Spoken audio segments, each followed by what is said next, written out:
Hey, I'm Blair Best, and tonight on The Story, we begin in Southeast Portland, right outside this day center for homeless people, PDX Saints Love. It's a center Mayor Keith Wilson supported and touted as a success throughout his campaign.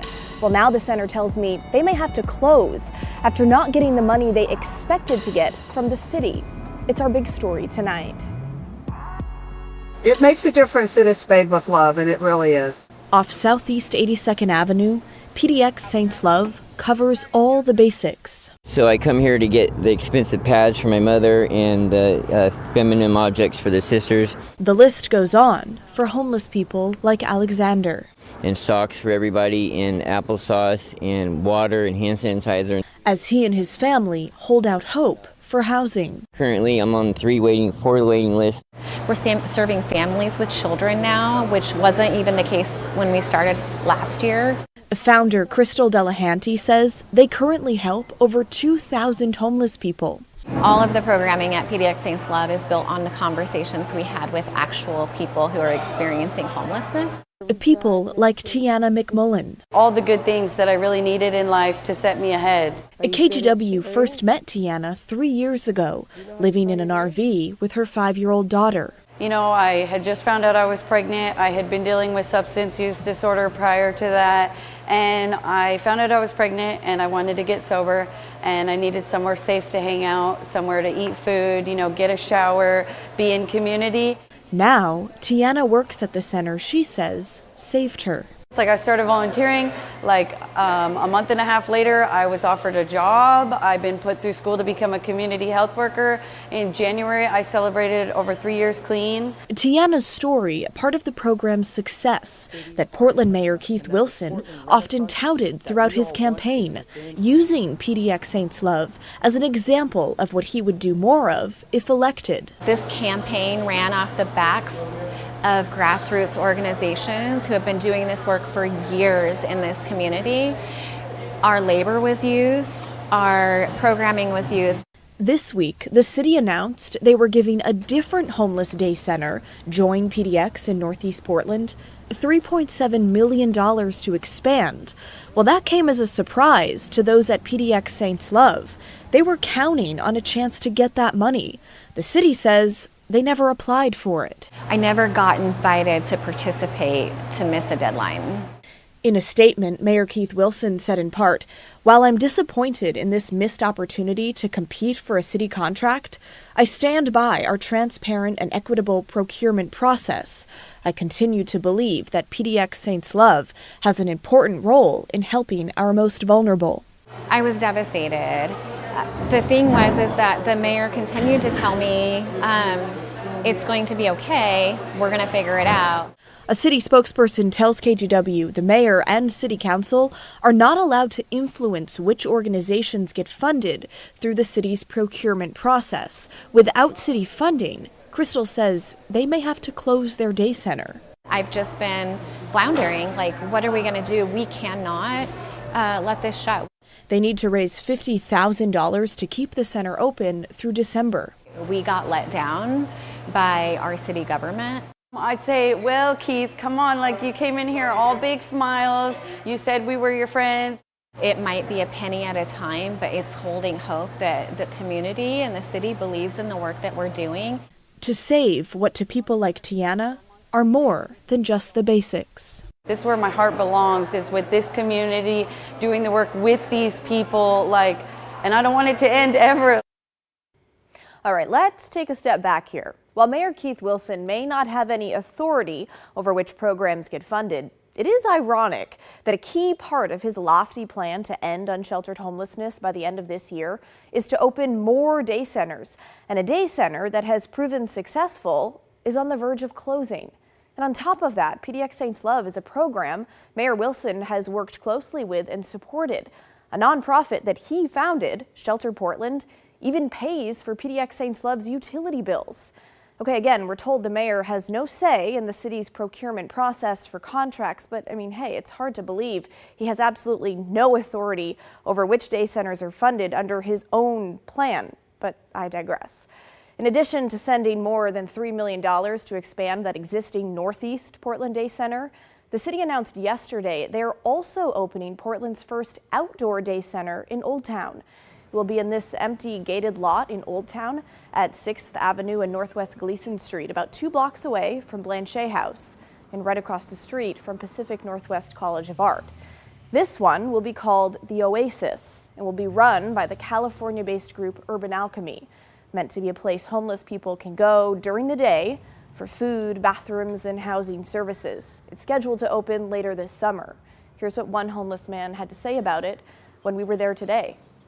I think there's a lot of need for that, and I see people out here all the time that don't have anywhere to go. That would mean another place where I can rest, maybe get some services plugged in with.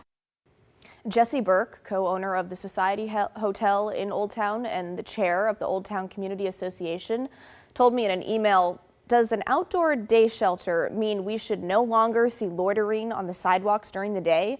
No more groups crowding on corners, no more open drug use on the sidewalk?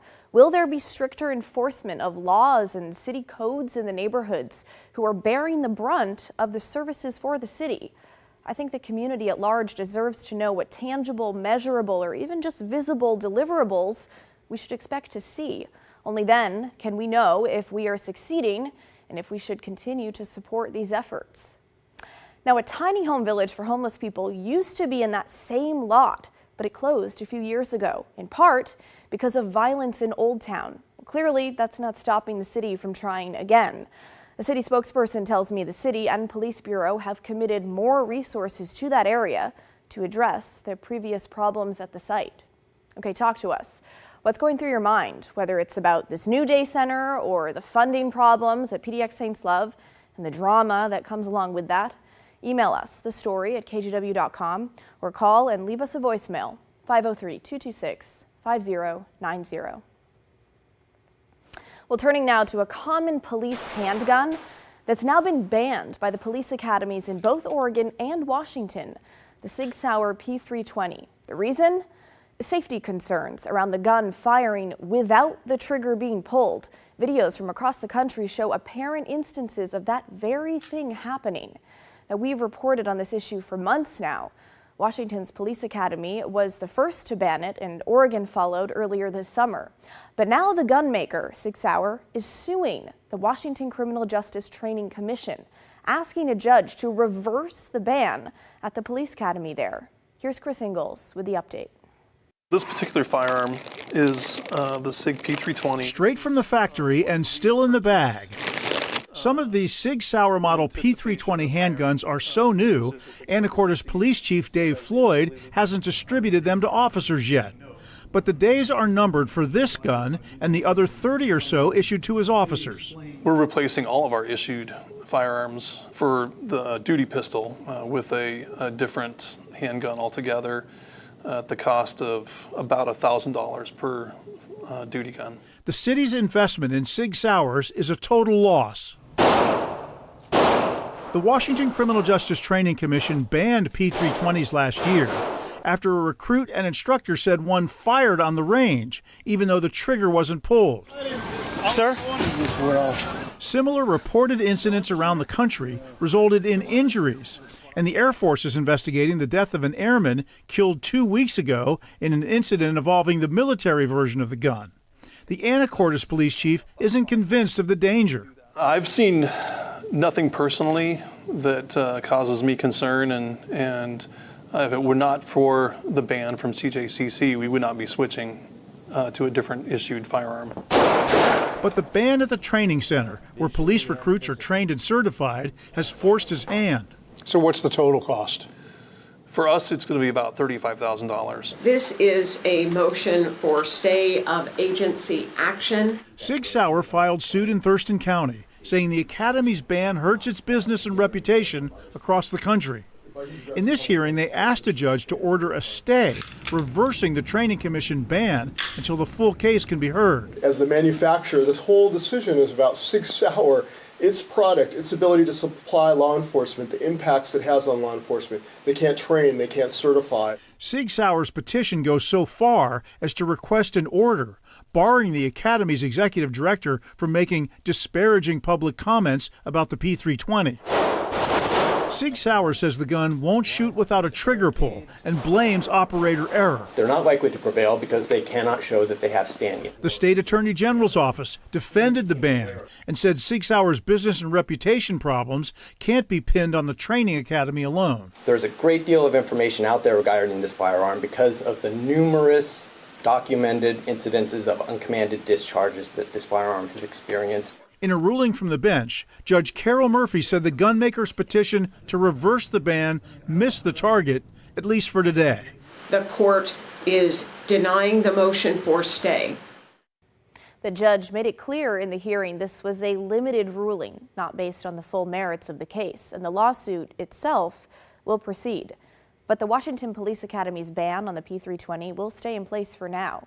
Oregon's ban at the Academy also remains. As far as which agencies in Oregon use the P320, we're working to get a full list, but we know Portland Police and State Police do not.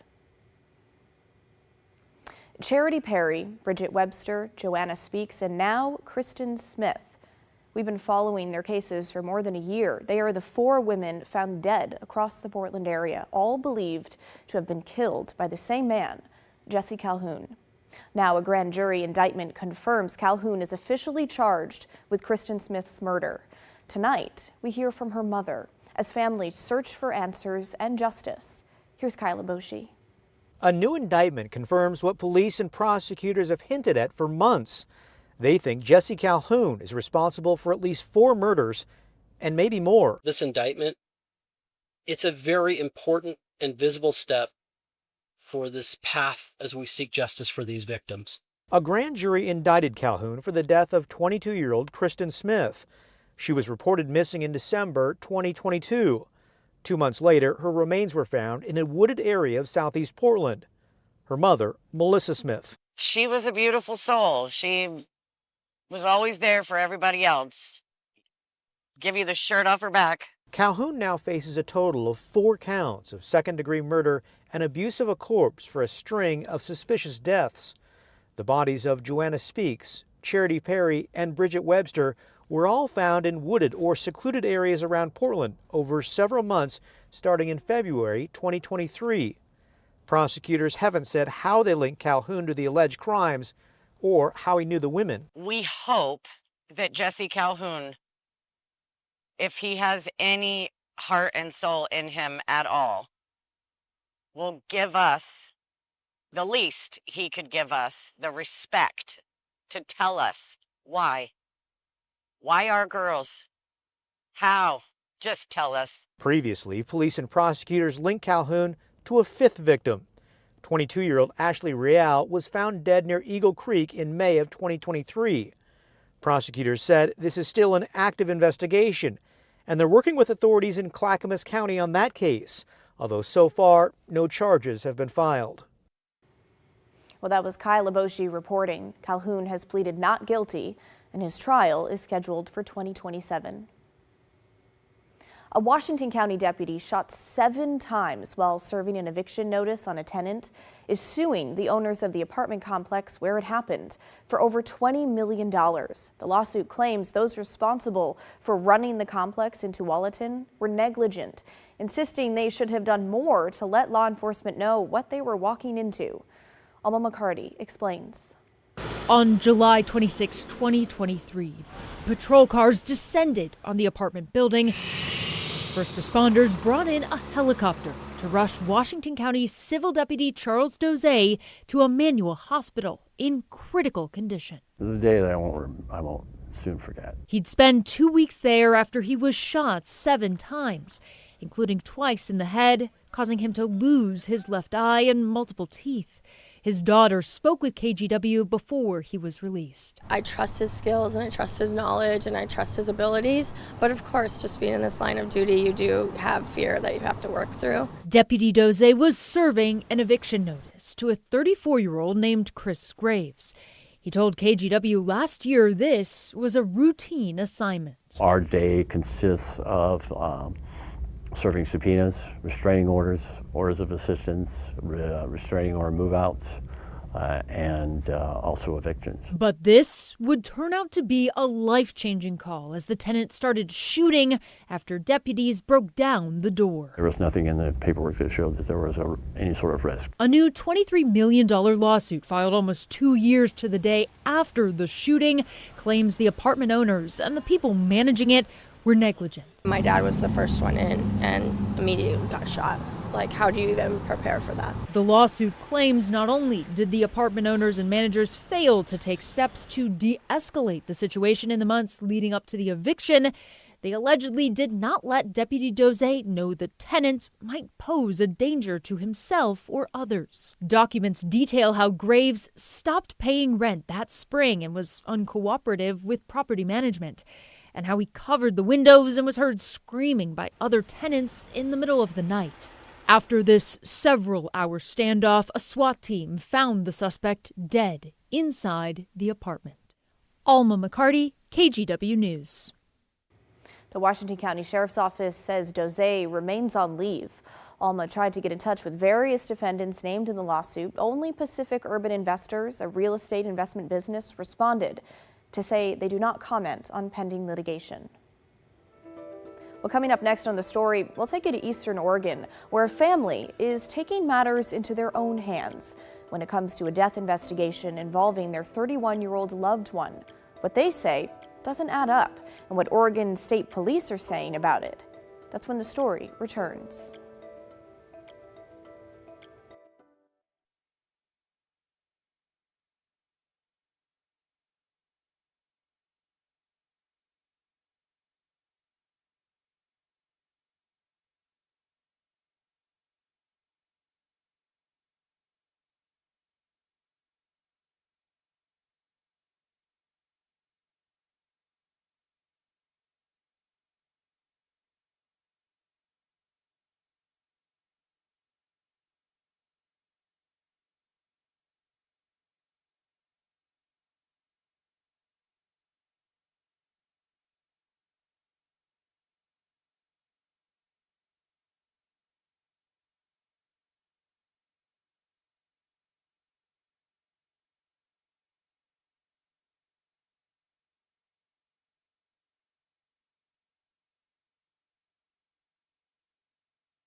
To far eastern Oregon now, where a Malheur County family is reeling after the mysterious death of their loved one, 31-year-old Ivante Castillo. It's a case that stretches back to February, and her family says Oregon State Police have left them in the dark. So they're taking the search for the truth into their own hands. Brenda Rodriguez has the story. I lost my best friend. I can't just pick up the phone and be like, hey, I'm having a bad day, you know. Aisha struggles, hoping that she could talk to her sister once more. Everything is a core memory with her, like our conversations, just driving down the street, saying stupid stuff, laughing. Like, it was always a fun time with her. Ivante Castillo was a mother of 4, a sister, and a best friend. She was the only thing that I had left. Ivante was last seen here at the Ontario State Park on February 26. Her family tells me that she was here hanging out with friends that night. She was then brought here to this local hospital, where she was later pronounced dead. But what happened to her still remains a mystery. I do want answers because I want to know. Like, I want to know what happened to her, and she deserves justice.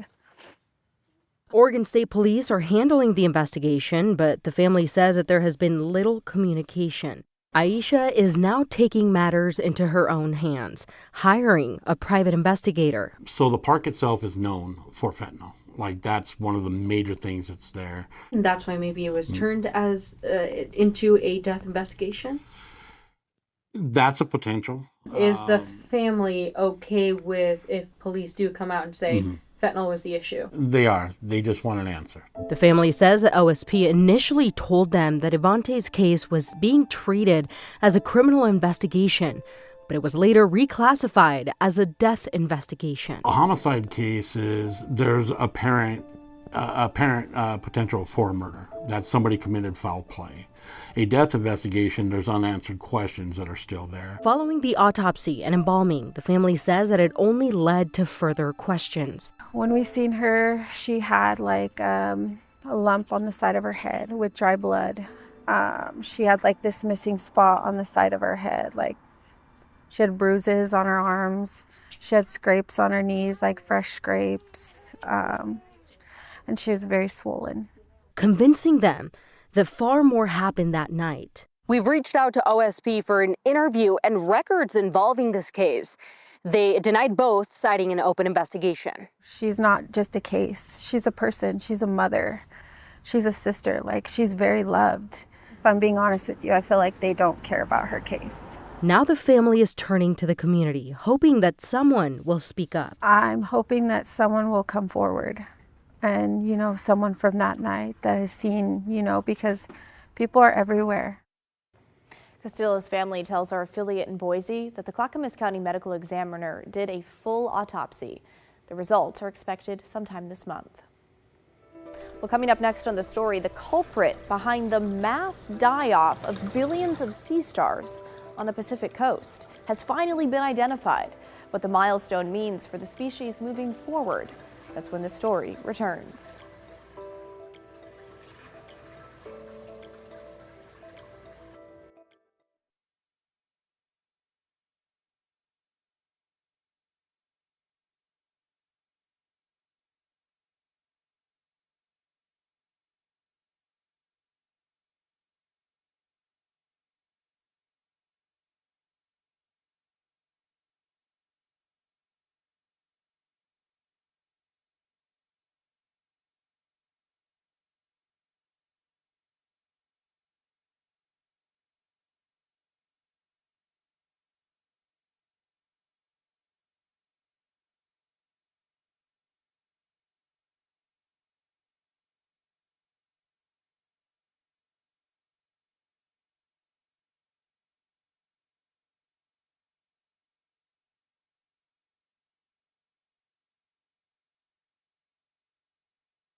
Well, the KGW School Supply Drive is going on now. Some of the most needed supplies are pencils, lined paper, crayons, and markers. You can drop them off with our community partners like Safeway or Rick's Custom Fencing.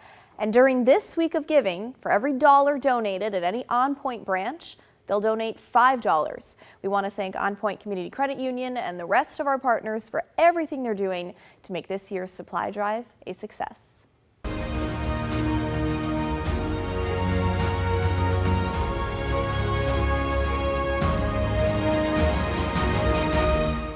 Well, finally tonight, there appears to be an answer to the mystery of a long-running sea star die-off along the Pacific coast. A team in British Columbia has identified a certain bacteria that they say is the cause of death for more than 5 billion sea stars.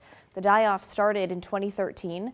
It affected sea stars from Mexico to Alaska, especially hard hit the sunflower sea star, with around 90% of its population lost in the first 5 years of the outbreak.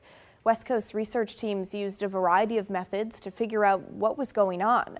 Now researchers from the Hackeye Institute just published a report finally identifying a clear cause. And so when we finally had that kind of conclusive study and we had all those components together that were able to provide us an answer, it was pretty black and white to see all of this bacteria in our wasting sea stars and virtually absent from the healthy sea stars. It was kind of perfect. It was great. We've been waiting as part of the sea star wasting disease community and the collaborative effort that has been going on for a decade now to try and figure out all aspects of this disease. This team nailed it, and as far as I can tell, this is the one we've been waiting for. Well, this discovery will now guide researchers in how to help stop the die-off and recovery of ecosystems where they live. For starters, they will now be able to identify healthy and infected sea star populations by testing them for bacteria. Well, that is the end of our show, folks. Thanks so much for watching. The good stuff is coming your way next. And don't forget, everyone has a story to tell. If you ever miss an episode of The Story at 6:30, we re-air it at 8:30 and 10:30 on our TV app, KGW Plus, which you could download free on Roku, Apple TV, and Fire TV. Have a great Tuesday night. I'll see you right back here tomorrow night at 6:30.